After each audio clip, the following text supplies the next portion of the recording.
হৃদয়ে বসবাস চ্যানেলের পক্ষ থেকে সবাইকে জানাই স্বাগতম ও শুভেচ্ছা। আজকে কথা হবে ইতিহাস, ঐতিহ্য ও ধর্মীয় তাৎপর্যের কেন্দ্রবিন্দু ফোরাত তথা ইউফ্রেটিস নদীকে কেন্দ্র করে। ফোরাত নদী দক্ষিণ পশ্চিম এশিয়ার একটি নদী। নদীটির 30% তুরস্কে অবস্থিত। এটি তুরস্কে উৎপত্তি লাভ করে সিরিয়া ও ইরাকের ভিতর দিয়ে প্রবাহিত হয়ে দজলা নদীর সাথে মিলিত হয়েছে। ফোরাত নদীর পানি ব্যবহার করে প্রাচীন মেসোপটেমিয়া সভ্যতার বিকাশ লাভ করেছিল। ফোরাত নদী 2700 কিলোমিটার দীর্ঘ এবং এর অববাহিকার আয়তন প্রায় 4,40,000 বর্গ কিলোমিটার।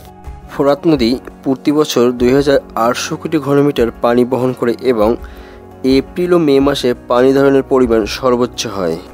ফোরাত নদীর উপর অবস্থিত প্রাচীন শহরগুলো হলো সিরিয়ার রাফা, ইরাকের কারবালা, লিল্লা ও নাফাস।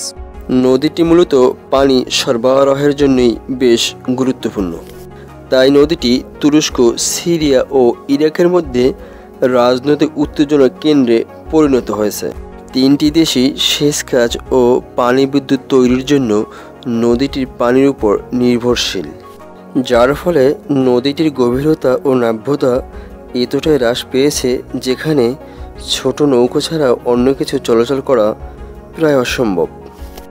আর এই ধারা অব্যাহত থাকলে ইতিহাসের সাক্ষী এই নদীটি তার নাব্যতা হারিয়ে কালের গর্ভে বিলীন হয়ে গিয়ে শুকনো মরুভূমিতে পরিণত হবে।